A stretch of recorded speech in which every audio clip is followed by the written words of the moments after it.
What's going on, guys? It's Greg here, aka NYPrepper.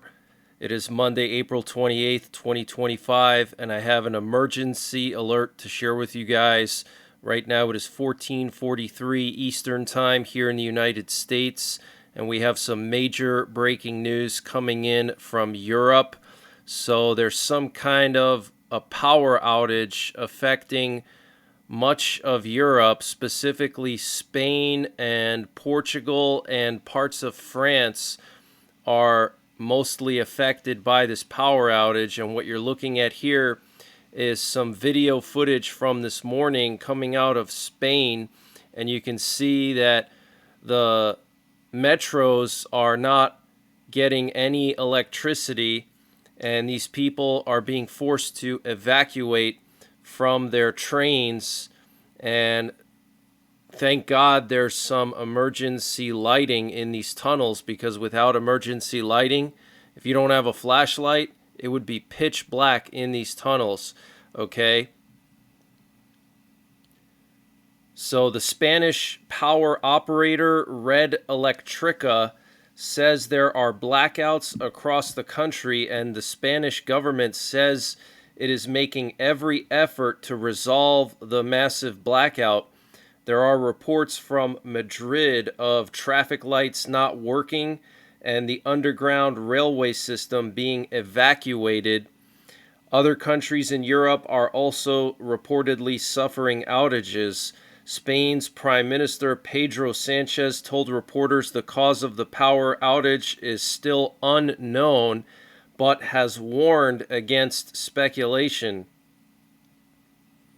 He urged people to turn to official channels for information to avoid falling for disinformation. He also asked the public to use phones responsibly, urging people to only use phones for brief calls and necessary communication while the system is being fully reestablished. Engineers in Portugal say the weather is to blame for the massive power cut. They say some wires couldn't cope with the extreme variation in temperatures. So, of course, they're going to somehow minimize the situation and tell you to just watch the official channels, listen to the official channels, okay, because they want you brainwashed, they want you indoctrinated, they don't want you to know the truth. God forbid you think that this was caused by a cyber attack, okay? That makes you a disinformation agent, okay? I guess according to them, I would be a disinformation agent, because I'm telling you that this is definitely not because of variation in temperatures, okay? If it was caused by extreme variation in temperatures, why all of a sudden now would this be happening? Why not last year, the year before, etc.? Oh, wait, because maybe it's due to climate change. Maybe that's what they're going to say. They're going to say, oh, it's due to climate change. And then they're going to regulate everything in Europe even more. Okay, fossil fuels. So I think this is definitely related to a cyber attack, simply because multiple countries have been affected. And Portugal's grid operator Red Electrica claimed interruptions to the country's power supply were the result of a fault in the Spanish electricity grid. They said this was related to a rare atmospheric phenomenon, namely extreme temperature variations. Due to these variations in the interior of Spain, there were anomalous oscillations in the very high voltage lines, 400 kilovolts, which is a phenomenon known as induced atmospheric vibration. Wow, they're really reaching hard here. These oscillations caused synchronization failures between the electrical systems, leading to successive disturbances across the interconnected European network. Spain has yet to respond to the claim, and the Spanish grid operator added that normalization of the system could take up to a week, which is interesting because earlier today, the head of this grid operator said that it would only take 6 to 10 hours. Now they're saying it's going to take up to a week, and they're saying it's caused by induced atmospheric vibration causing oscillations and synchronization failures, leading to successive disturbances across the interconnected European network. Okay, they're using these big words to try to make you feel stupid, because that's what they think. They think that the average person is stupid. They think you're sheep, and they can use these big words to convince you that this was some kind of a big, unusually rare event probably caused by climate change. So this is just absolutely insane. And this is one of the reasons why you need to have a bug out bag, okay? If you're in a big city and the grid goes down and you're in an underground railway system, you better make sure you have some kind of a flashlight, preferably 2 of them, in case one of them fails you. You have a backup, because these tunnels are pitch black, okay? And for some reason, if the emergency lighting is not working, you're not going to be able to see anything, okay? You should at the very least have some water, have some snacks, okay? Have some flashlights, a self-defense tool, okay? At the very minimum, okay? And the president of the European Council said there are no indications the outage has been caused by a cyber attack. Antonio Costa said he is in touch with the Spanish Prime Minister Pedro Sanchez and Portuguese Prime Minister Luis Montenegro, with grid operators in both countries working on finding the cause and on restoring the electricity supply. And Madrid's mayor urged people to stay put as outages continue, sharing a video on social media. Jose Luis Martinez Almeida said, "I ask all residents of Madrid to keep their movements to an absolute minimum and, if at all possible, to remain where they are. We want to keep all roads clear." He asked the residents to only call emergency services if it is truly urgent. Wow. So I want to just share some photos with you guys. Here's the entrance to one of the underground railway systems. Okay, so you can see it's just pitch black, no lighting at all. And then here you can see a traffic circle, and there's absolutely 0 traffic lights working here. And you can see just total chaos. People don't know where to go, whose turn it is to go. And you can see just total insanity here as people try to find a way out of the city. And then here you can see some people evacuating from these rail cars, which are driven by electricity, okay, because they don't believe in diesel fuel anymore. So because of that, all their rail cars completely stopped, and people were forced to evacuate and head out on foot. And by the way, in Spain, it's really hot already, okay? So it's really hot out there. And here we have a picture from one of the airports over there in Spain. You can see it's completely packed, okay, with travelers that have become stranded. Actually, this looks like it's in Portugal, possibly. So this is just totally insane, okay? And then here we have a picture of people just sitting outside the airport, okay, stranded travelers sitting out there in the heat. And then here we have a supermarket in Spain somewhere. I think this is in Madrid or Lisbon. People are lining up to get food. This is why you got to have your own food supply, okay? Don't rely on grocery stores. And then here we have a coffee shop, or looks like a burger shop, that's just completely dark. And the Indian Defense Minister met with the Indian Prime Minister late last night. And here we have some new video footage coming out of Pakistan showing 155 millimeter SH-15 howitzers being deployed to the border of India near the Kashmir region, okay? And these are actually Chinese-made howitzers. And I've already showed you guys over the last few days all the 203 millimeter howitzers, the long-range howitzers that Pakistan has moved to the border of Kashmir. So it looks like there's going to be a war in northern India over Kashmir. Okay, if you don't know the history of Kashmir, it's mostly a Muslim population there that believes they belong to Pakistan, and for years the Pakistanis have supported the Muslim terrorists in Kashmir, and there's a separatist movement there essentially, okay? And there's also this water treaty.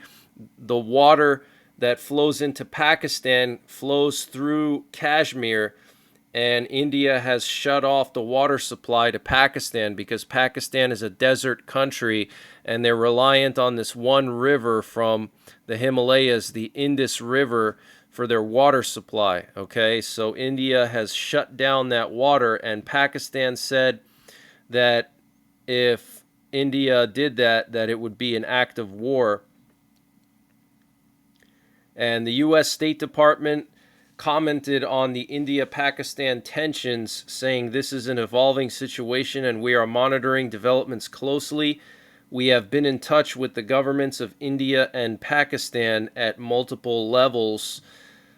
And we also had a very strange situation in Iran last night. So what you're looking at here is a massive fire that broke out in Tehran. This was near the southern bus terminal along the Raisi Highway. Now, just a couple of days ago, there was that massive explosion at Iran's largest container terminal and the second largest container terminal in the Middle East. Apparently, missile fuel caught fire and exploded, and Iran is denying that that was missile fuel, and they're basically saying it was Mossad or Western intelligence. But it looks like there's something going on in Iran. First, we have the massive explosion at the largest container terminal in Iran. Now there's this big fire near Tehran, and we're also hearing that apparently there was a major cyber attack on Iran's telecom networks yesterday. Iran said that they thwarted a massive cyber attack, okay? And Iran's president, Pezeshkian, visited the wounded people on Sunday after the blast at the container terminal. Apparently 40 plus people have been killed and over 1,000 injured near Bandar Abbas. The Iranian military denied the presence of missile fuel, but analysis suggests that was the case. Apparently Russia is sending assistance. And according to Reuters, U.S. President Trump plans to offer Saudi Arabia an arms package worth well over $100 billion during his visit to the Middle East in May. Wow, $100 billion military aid package. Guys, that is a clear sign that we are heading for some kind of a major conflict in the Middle East, okay? They're going to be giving Saudi Arabia $100 billion worth of weapons, okay?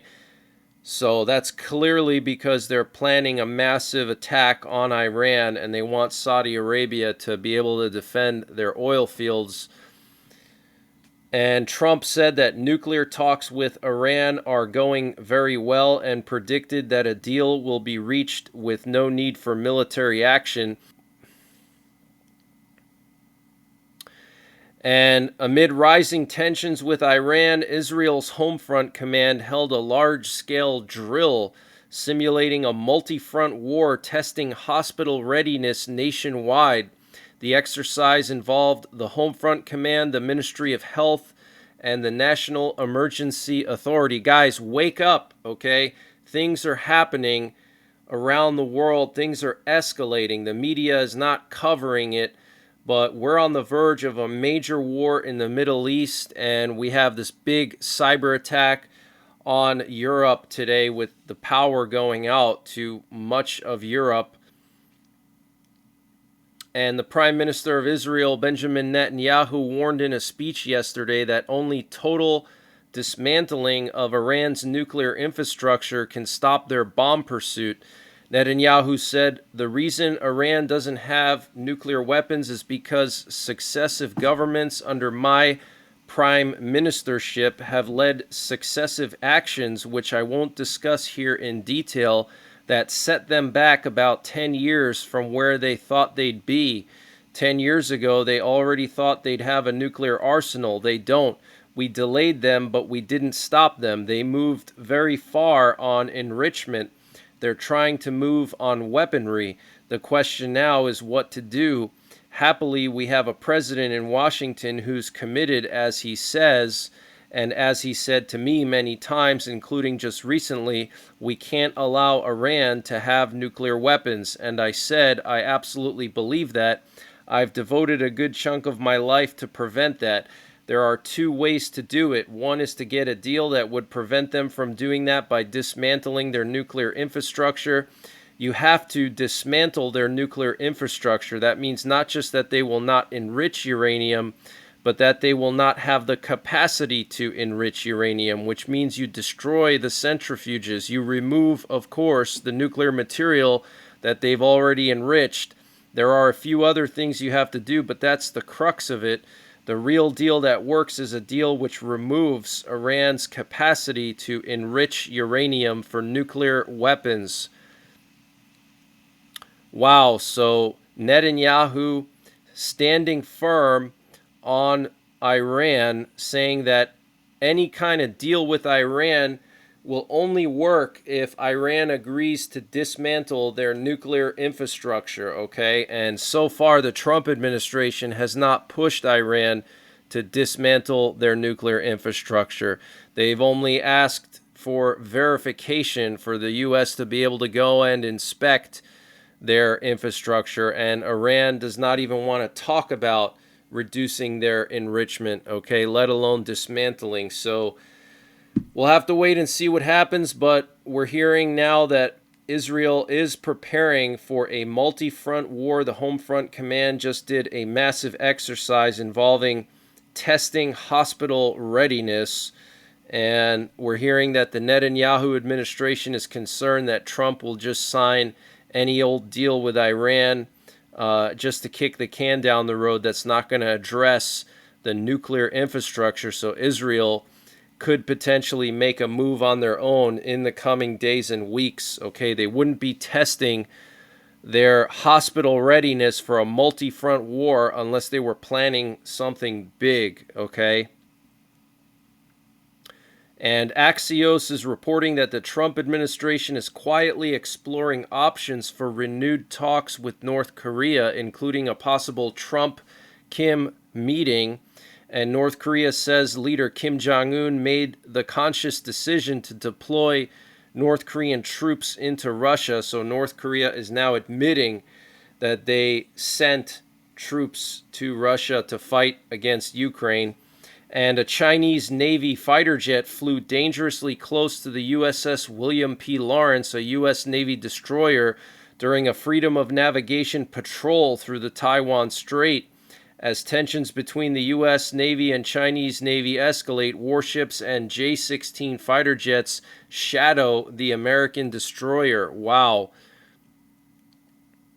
And for the first time, the U.S. has deployed a Marine Air Defense integrated system to target airborne drones on the Philippines' west coast.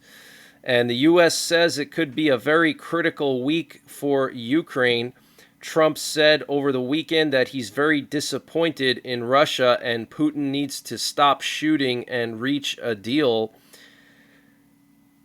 And the German Defense Minister, Boris Pistorius, says that U.S. demands for Ukraine to cede territory to Russia are going too far. And I want to remind you guys that Germany has approved the transfer of Taurus missiles to Ukraine with no restrictions, okay? And they're actually telling Ukraine to use them to conduct deep strikes, okay?